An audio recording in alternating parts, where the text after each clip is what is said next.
Philippians chapter 1 is the first text, verses 20 to 23. And here's what I'm looking for, and I want you to be a good Berean now. John Piper's opinion is of zero value. God's opinion is of infinite value. This word right here, this is God's word. If I can show you from here that what I just said is true about why glorifying God, about why being happy in God is essential to glorifying Him, you better believe it. Otherwise you perish.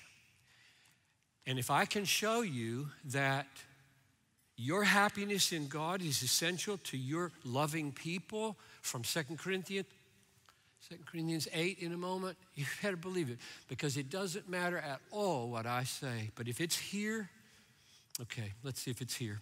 So I'm going to read Philippians 1, verses 20 to 23. It is my eager expectation and hope that I will not at all be ashamed, but that with full courage, now as always, Christ will be magnified.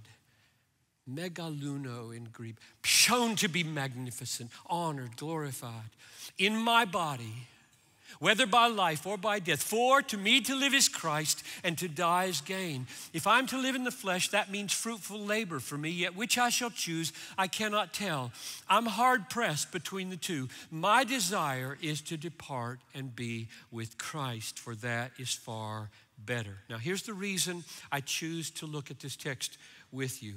In verse 20, Paul is saying that his hope, his passion, his expectation, his desire, and I think it's yours, is to magnify Jesus.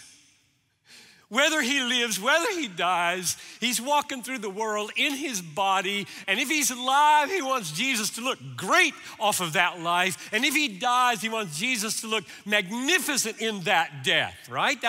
That's verse 20. So clear. Paul's passion is, I want Christ to look great in my life. Live or die, let him look great. So that's why I'm choosing it, because I want to know, okay, how do you do that?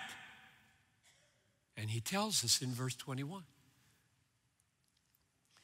Verse 21 begins with for, which means he's giving a ground or a basis.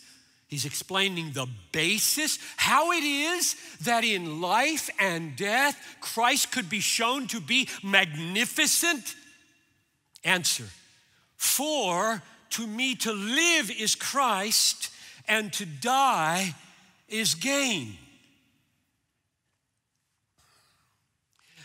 That has proved to be one of the most important sentences in my life, my thinking, my theology, everything I've written.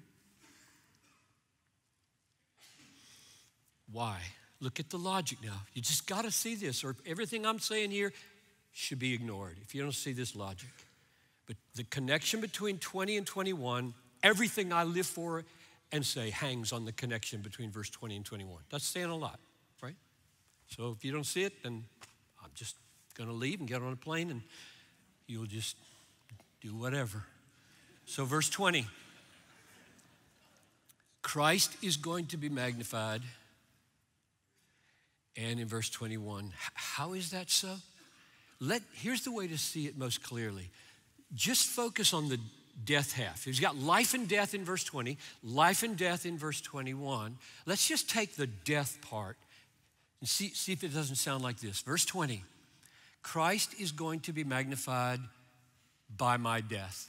I expect that he'll be magnified. I hope he'll be magnified. I want him to be magnified by my death. Verse 21, for to me to die is gain.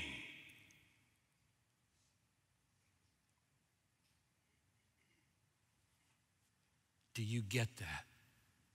Do you get the connection between Christ magnified in my death because I experience death as gain?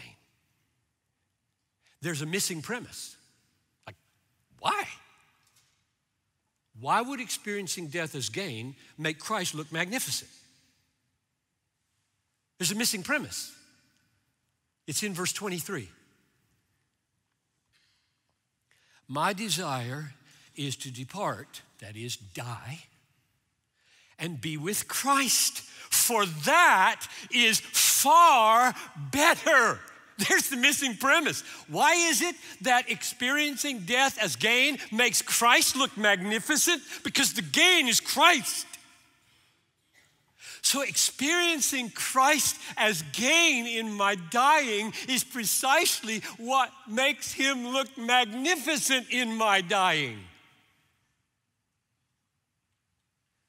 Now, if you were a preacher and you just wanted to put that in a little catchy phrase, well, what would you say?